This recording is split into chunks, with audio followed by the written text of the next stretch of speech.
Nós vamos conversar com o deputado Ubiratã Sanderson, ele que é presidente da Comissão de Segurança Pública e Combate ao Crime Organizado da Câmara. Boa noite, deputado. Seja muito bem-vindo mais uma vez aqui ao programa Oeste Sem Filtro. O senhor me ouve bem? Tivemos um probleminha. Perfeitamente. Opa.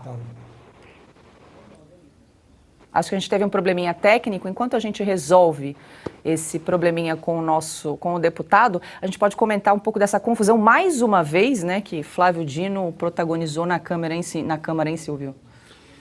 Mais uma confusão. Eu acho que ele vai ter que ir lá toda semana e, infelizmente, cenas como essa vão se repetir, né, Paula? Por quê? Porque o Flávio Dino tem um estilo debochado. Ele debocha quando houve perguntas incômodas, principalmente sobre dois assuntos. O 8 de janeiro, ele não gosta de responder sobre o 8 de janeiro, se recusa. E o outro tema é a visita dele à favela da Maré, no Rio de Janeiro.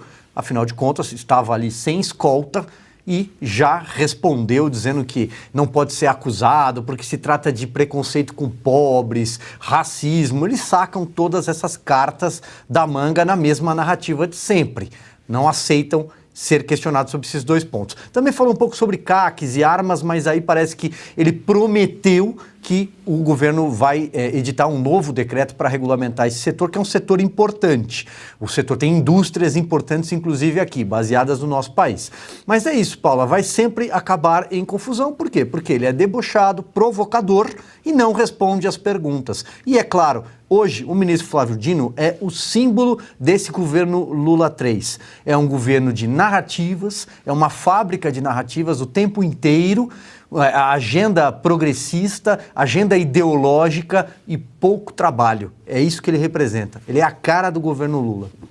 E aí, Ana, a sessão hoje na Câmara precisou acabar mais cedo e Flávio Dino saiu sob gritos aí de fujão. Olha, ele deve ter sentido aliviado, né? Porque é fujão e já tem tempo, não é fujão só de hoje. É fujão desde o dia 9 de janeiro. O 8 de janeiro aconteceu, todos nós aqui estamos demandando, pedindo respostas, nós queremos transparência, nós queremos saber o que aconteceu, se ele foi realmente avisado, se não foi, porque ele fala uma coisa, no Twitter dele ele fala outra. A própria deputada Carol Detoni mostrou para ele, quando ele esteve, né, numa dessas sessões, espera aí, o senhor está dizendo que não estava em Brasília, mas tuitou que o senhor estava vendo tudo do prédio do Ministério. Então, ele é um fujão desde o dia 9 de janeiro, porque nós temos muitas perguntas e os deputados estão ali nos representando. Quem pergunta é o povo e ele tem que parar de fugir, né? O governo que o indicou ao cargo de ministro da Justiça tentou comprar aí várias saídas para que a CPMI do 8 de janeiro não acontecesse, comprar literalmente, né? Com muita grana ali nos gabinetes dos deputados e senadores. E não deu certo. Não deu certo porque o povo quer transparência. Então, é fujão, sim, mas é fujão desde o dia 9 de janeiro. Porque, senhor ministro Flávio Dino, o senhor está fugindo tanto da transparência que, de acordo com o senhor e outros membros desse governo, foi um dos piores dias da nossa República, o 8 de janeiro, que houve golpe, e houve vandalismo, e houve crime. Nós também queremos saber quem cometeu esses crimes. Mas se esse dia foi um dos piores da nossa democracia, como vocês colocam, por que o senhor está fugindo da transparência e de reais e profundas investigações sobre o 8 de janeiro? Ótimos questionamentos, Ana. Lembrando que estamos ao vivo no canal da Revista Oeste, pelo YouTube e também pela plataforma Rumble. Mais de 50 mil pessoas nos acompanhando ao vivo. Muito obrigada pela sua audiência. Não esqueça de se inscrever no nosso canal da Revista Oeste, deixar o seu like, o seu joinha, ativar as notificações, que é aquele sininho que fica ali logo ao lado para você receber todas as novidades da nossa grade de programação aqui da Revista Oeste. E agora a gente acho que restabeleceu o contato com o deputado Biratã Sanderson. Boa noite, deputado. O senhor me ouve bem?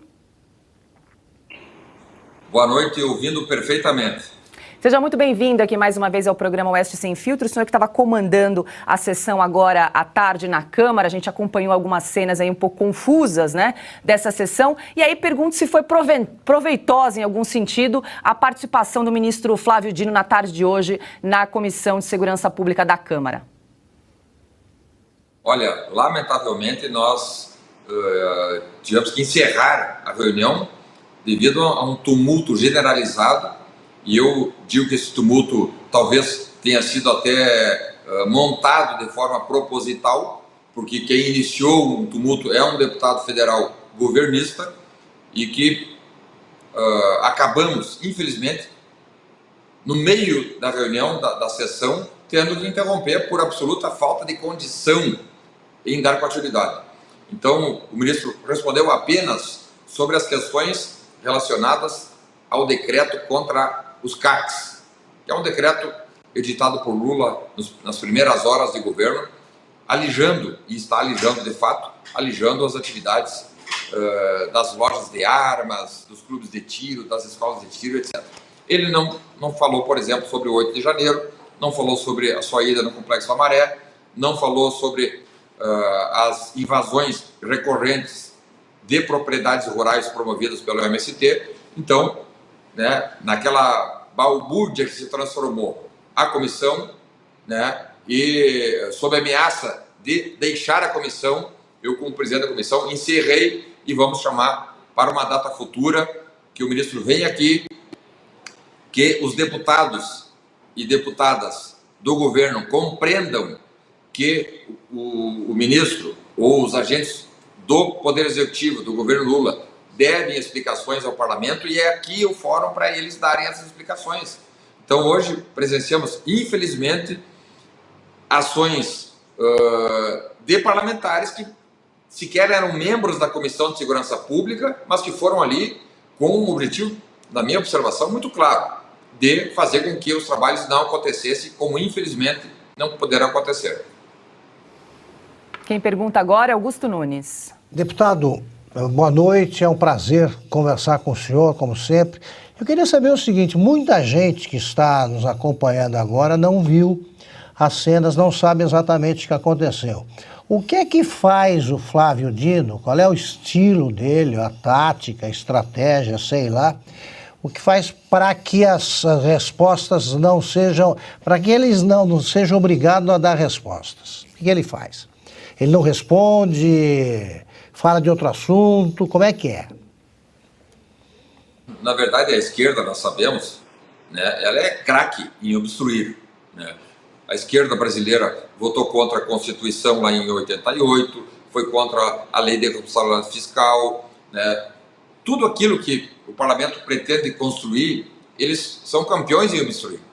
E hoje aqui, tanto quanto fizeram lá na CCJ, né, já no início eu, como presidente da comissão, orientei os deputados todos que nós tínhamos um trabalho a entregar à sociedade e esse trabalho implicava em ter respostas, perguntas objetivas e claras e respostas objetivas e claras.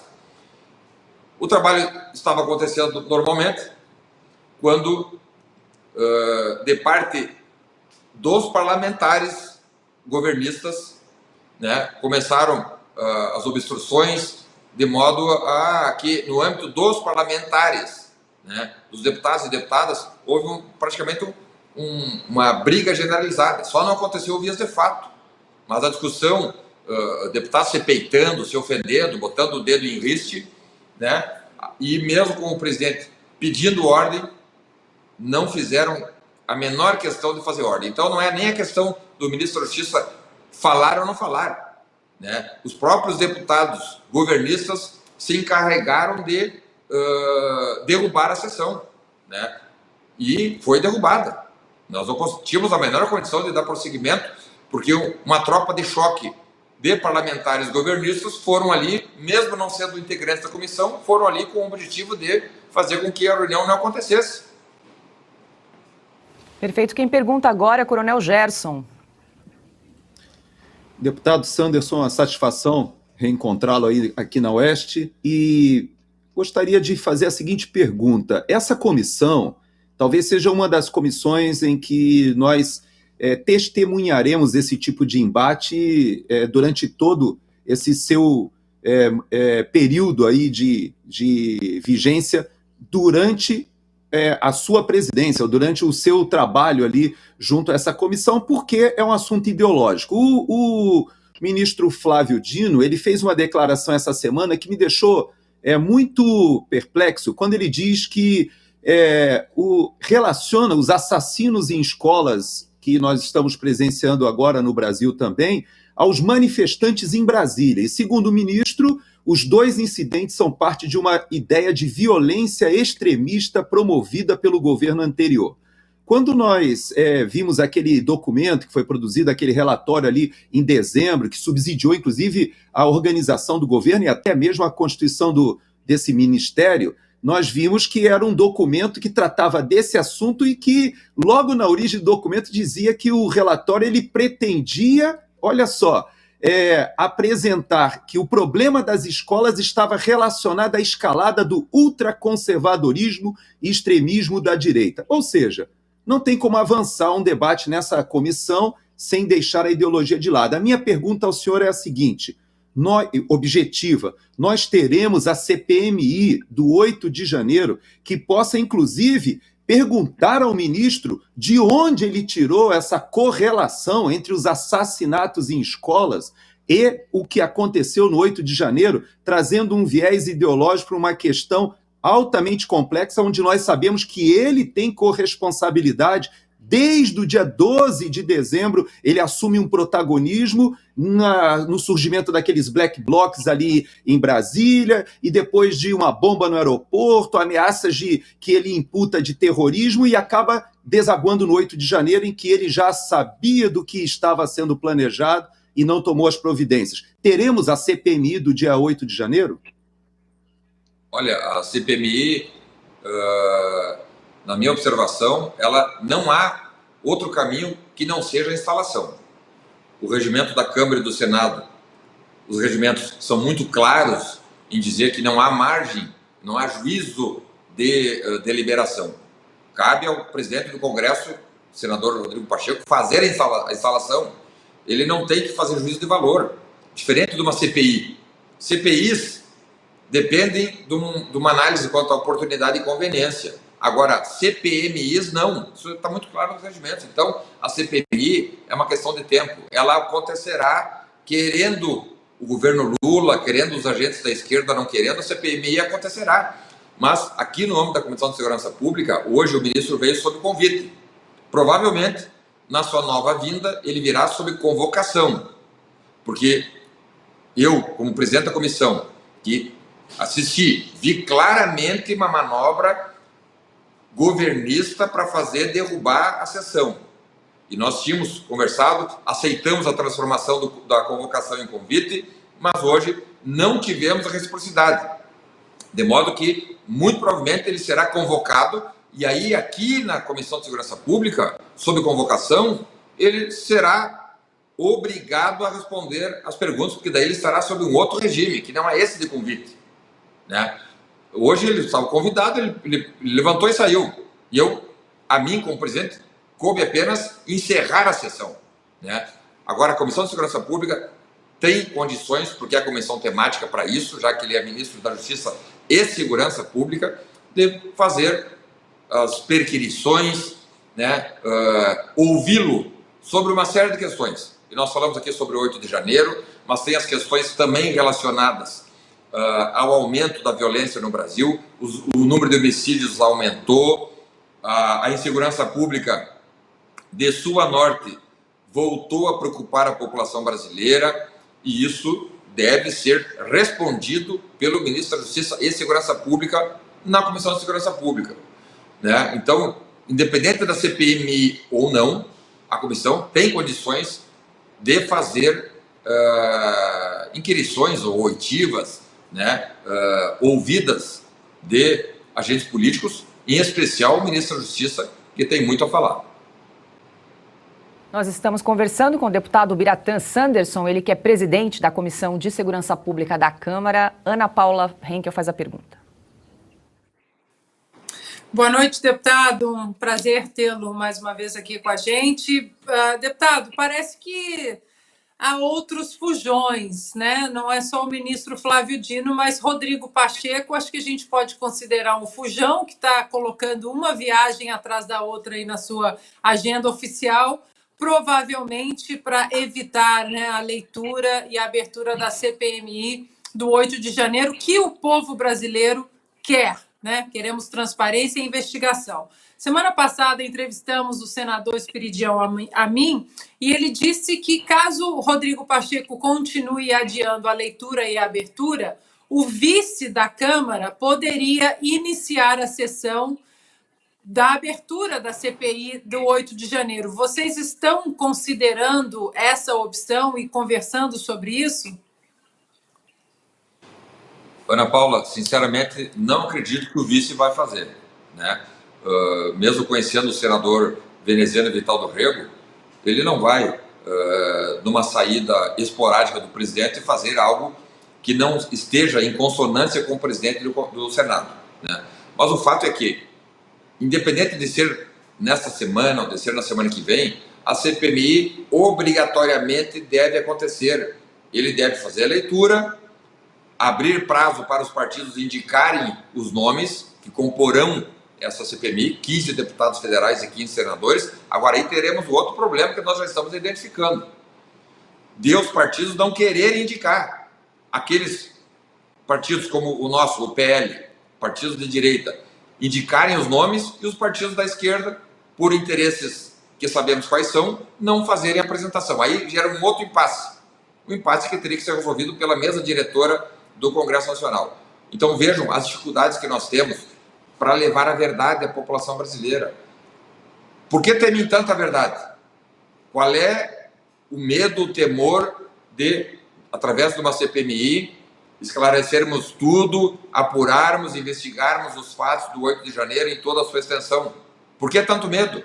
Se alguém pudesse ter alguma vantagem política, esse alguém eram justamente os agentes da esquerda. Mas não, são justamente eles que não querem a instalação de uma CPMI para apurar os atos de vandalismo que aconteceram no 8 de janeiro, que estão muito longe de ser terrorismos, de serem atos terroristas. Eu conheço a matéria, né, tenho 25 anos de Polícia Federal, fui o relator de um projeto de lei aqui numa comissão especial em 2021 que tratou das ações antiterroristas, e nós não temos terrorismo. Isso aí não são atos de vandalismo. A tentativa da esquerda, do governo Lula e de parte da imprensa de classificar os atos do 8 de janeiro como atos de terrorismo é uma tentativa deletéria, que tem o único objetivo de tentar enterrar a direita e não conseguiram. Agora, essa nossa iniciativa de, através de uma CPMI, investigarmos tudo, ouvirmos sobre requisição, quem quer que seja, aprendermos documentos, arrecadarmos imagens, aprendermos, se for o caso, celulares, computadores, as imagens lá dos circuitos internos da Câmara, do Senado, do STF, do Palácio do Planalto, as imagens, nós precisamos delas íntegras, para examiná-las do início ao fim, sem edição. Essas imagens nós não temos até agora. A CPMI, que é um instrumento de investigação constitucional própria do Parlamento, com poderes instrutórios de autoridades judiciárias, tem esse poder, e aí talvez o medo deles.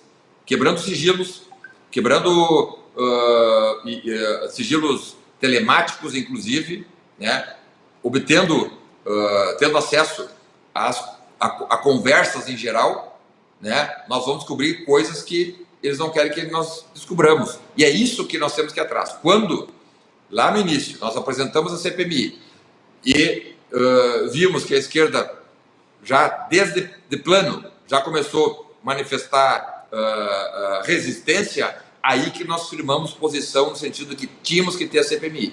E vamos ter a CPMI. Eu, inclusive, denunciei no mês passado a tentativa do Palácio do Planalto, de interlocutores ou de emissários do governo Lula, de cooptarem deputados.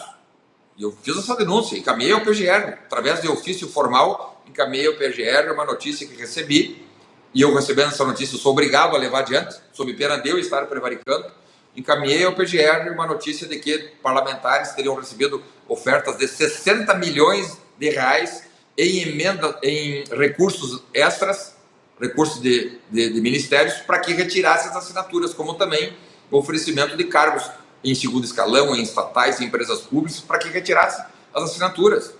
Então, essas movimentações todas, que partiram do Palácio Planalto, enfim, pelos agentes lulistas, chamam muito a atenção, o que fazem com que essa CPMI, então, seja algo inexorável. Nós precisamos ter a CPMI para que ali sim, através dos instrumentos próprios de investigação, levemos a verdade à sociedade brasileira.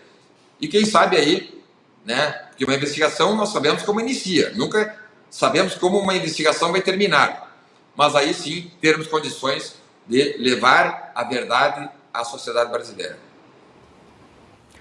Pergunta agora é de Silvio Navarro.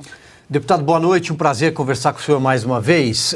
No âmbito da segurança pública, tem um outro pedido de CPI no Congresso Nacional sobre as facções criminosas, sobre o crime organizado. Faltam assinaturas na Câmara, o Senado já atingiu o número mínimo.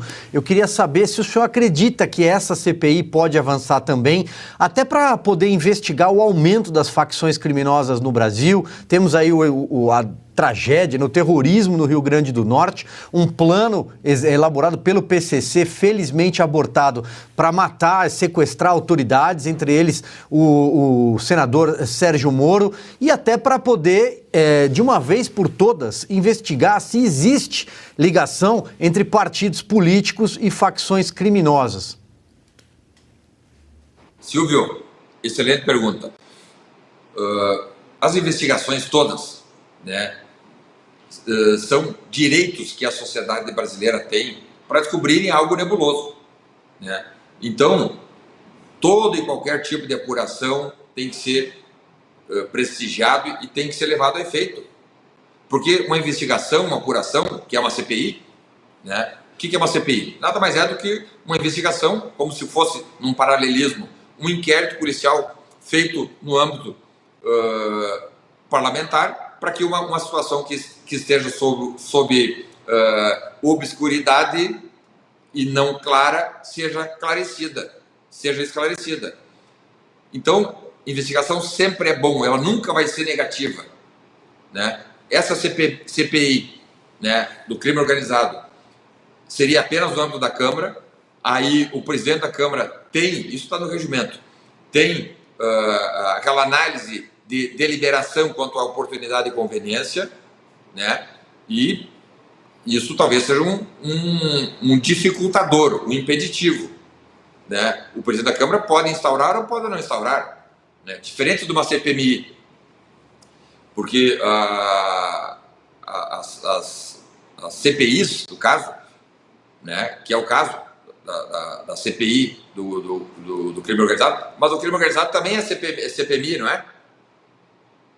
Sim, é mista. Mista? É mista. Pois é.